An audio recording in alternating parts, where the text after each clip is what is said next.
just on a much larger scale.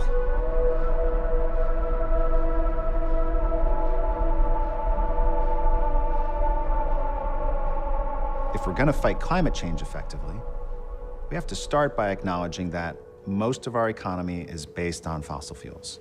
Fossil fuels are coal, oil, and natural gas. Oil powers most of the transportation sector. Coal and natural gas power most of the electricity.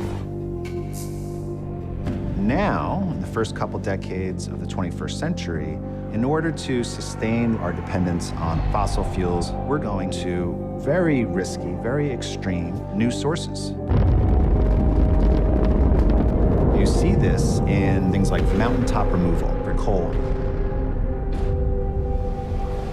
fracking for natural gas, offshore drilling for oil, and tar sands, which is the most devastating form of producing fossil fuels.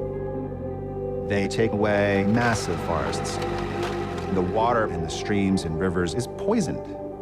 It has severe impact on wildlife, on native communities, and it requires a huge amount of energy simply to get it to our fuel tanks. There is no such thing as clean fossil fuel.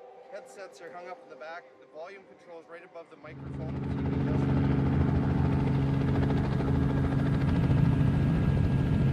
Who clear-cut all of this? There's a logging company here in town, so typically where people need the trees cut to do any development of any sort here, there's a local mill and they process all the wood. But it's the poor of India, it's the poor of Africa, it's the poor of Bangladesh who are impacted today by what I believe is the first signs of climate change.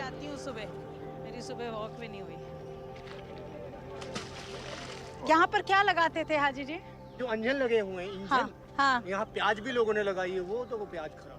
So February, March, which is when the crops are standing, they got half the year's rainfall in just 5 hours. Half the year's rainfall in 5 hours. So these crops are all destroyed? Yeah, destroyed. Your back is breaking doing this, and then you get one unseasonal rainfall. It's absolutely like the last straw on the camel's back. And we need countries to believe that climate change is real and urgent. It's not a figment of their imagination.